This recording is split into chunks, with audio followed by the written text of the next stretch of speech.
Afin d'informer et de maintenir le contact avec la population, des ambassadrices et ambassadeurs ont été déployés dans les différents quartiers du Lorrain. Nous avons suivi leur parcours. La molécule de chlordécone est une molécule hydrophobe, donc elle n'aime pas l'eau. Par contre, elle va s'accrocher à tout ce qui est micro-organique.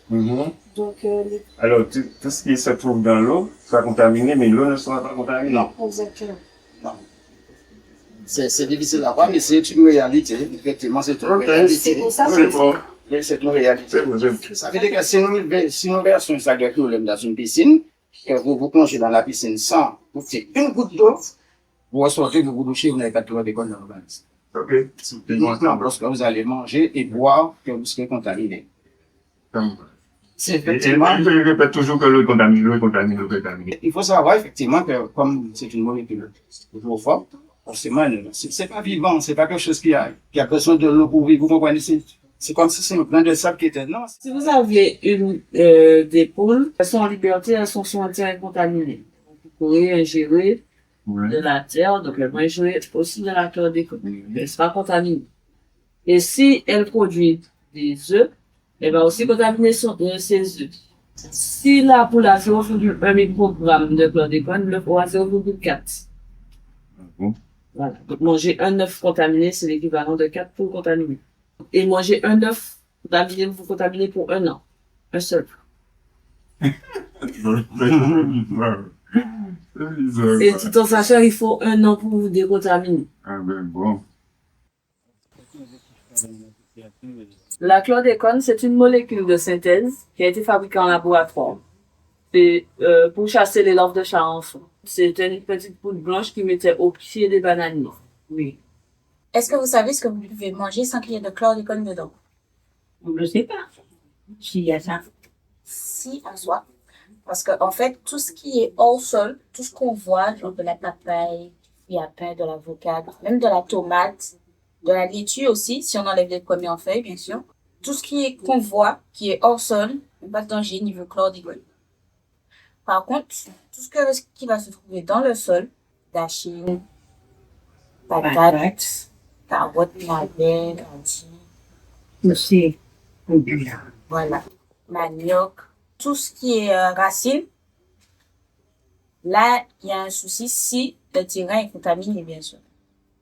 Si le terrain est fortement contaminé. par exemple, celui-là qui n'est pas contaminé. Vous avez fait tester le sol, déjà? Ah, depuis quand on est là, on n'a jamais rien une bêtise dedans. C'est que moi qui fais mes petites affaires. Est-ce que, en arrivant ici, vous avez fait un test pour la chlordécone, le sol?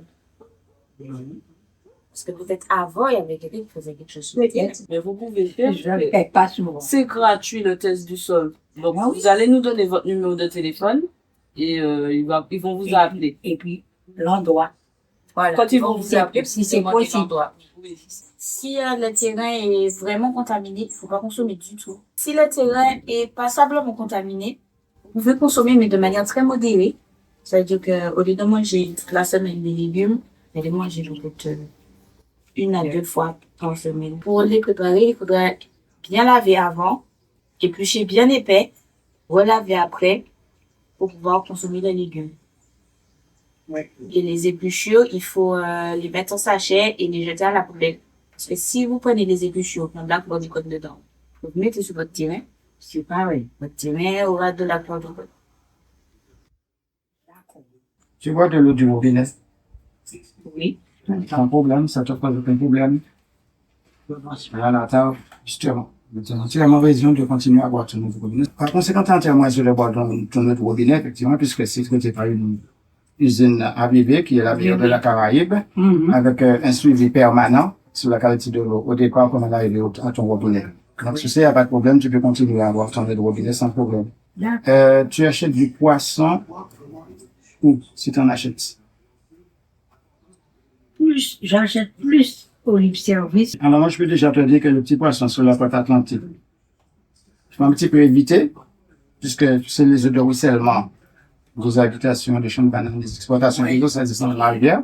Après avoir détruit tout ce qui est dans la rivière, enfin, nous avons interdit tout ce qui était dans la rivière, qui est encore, je sais pas, c'est tout ce qui s'ensuit.